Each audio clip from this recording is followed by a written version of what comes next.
Pada 9 Agustus 2018, sebuah jet tempur menjatuhkan bom di Dahyan, Yaman. Bom itu meledak di dekat pasar yang ramai sehingga menewaskan 40 orang dan 29 diantaranya merupakan anak-anak yang berada di dalam bus sekolah. Pesawat itu berasal dari koalisi yang dipimpin oleh Arab Saudi. Mereka telah melakukan ratusan serangan udara di Yaman sejak Houthi berkuasa di Yaman tahun 2015. Beberapa fasilitas seperti rumah sakit, sekolah, dan pasar juga ikut terkena serangan tersebut. Ini adalah serpihan bomnya. Dan foto ini yang dilaporkan diambil setelah serangan menunjukkan bahwa nomor seri 94271. Sesuai dengan nomor serinya, bom itu adalah bom yang berpemandu laser yang dibuat oleh perusahaan Lockheed Martin, perusahaan swasta asal Amerika Serikat. Faktanya, sebagian besar senjata Arab Saudi dibuat oleh Amerika Serikat. Amerika Serikat merupakan penjual senjata nomor 1 di dunia, dan Arab Saudi merupakan pembeli senjata nomor 1 di dunia. Selama lebih dari 75 tahun, kedua negara telah menjadi sekutu strategis dalam menjaga stabilitas di Timur Tengah demi kepentingan mereka sendiri.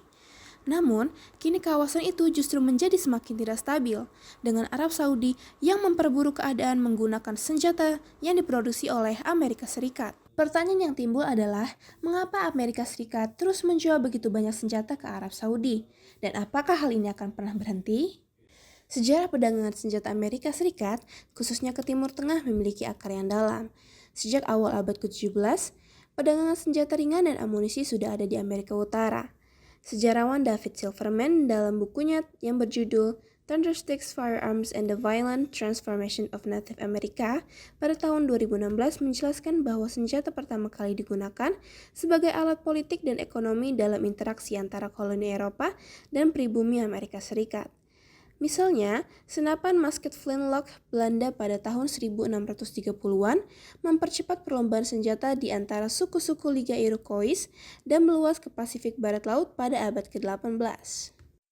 Revolusi Amerika pada akhir abad ke-18 kemudian memicu perkembangan industri senjata di Amerika Serikat, di mana pemimpin Amerika Serikat menyadari perlunya memperkuat industri senjata untuk melindungi negara mereka dari ancaman eksternal.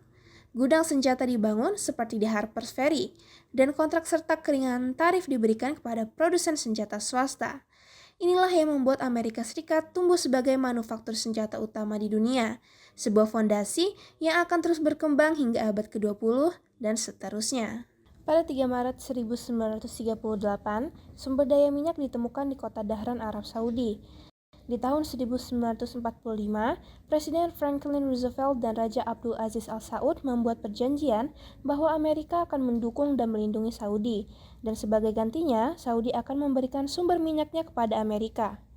Pada tahun 1945, Amerika juga memiliki sekutu lain. Pada awalnya, Amerika Serikat membatasi penjualan senjata kepada sekutu-sekutunya di Timur Tengah. Harapannya adalah bahwa dengan mengurangi jumlah senjata, konflik di kawasan tersebut akan berkurang, yang pada gilirannya akan memastikan stabilitas pasokan minyak.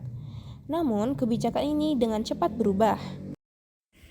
Pada 5 Juni 1967, terjadi perang di kawasan Timur Tengah. Negara-negara Arab berperang melawan Israel. Hal ini menempatkan Amerika Serikat dalam situasi yang canggung dikarenakan Amerika memiliki aliansi dengan negara-negara Arab dan juga Israel. Pada akhirnya, Amerika memutuskan menjual jet tempurnya ke Israel.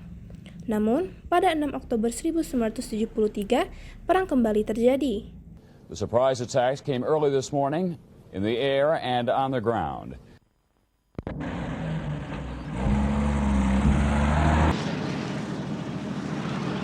Dan Amerika Serikat mengirim ribuan ton senjata ke Israel. Dalam operasi yang dikenal sebagai Operation Nickel Grass, Amerika mengirim pesawat tempur berupa F-4 Phantom untuk membantu Israel mengatasi serangan Mesir dan Suriah. Hal ini membuat marah sekutu Arab, termasuk Arab Saudi.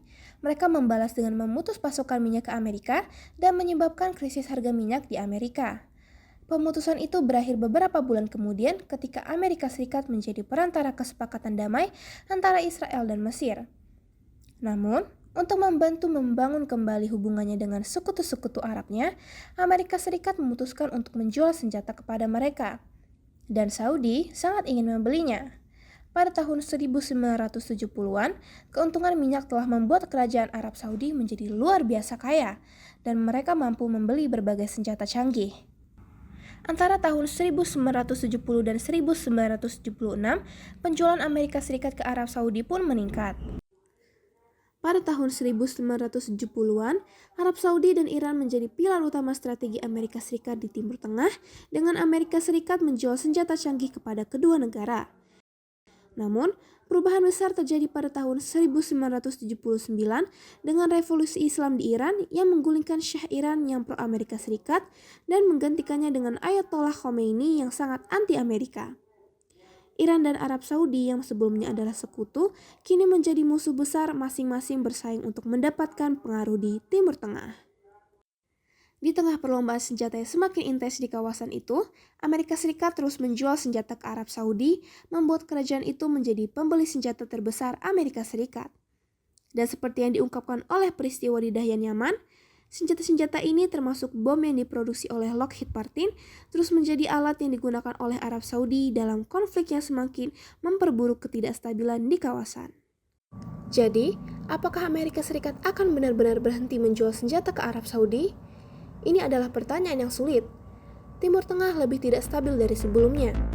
Setelah 75 tahun, Saudi dan Amerika Serikat masih saling membutuhkan.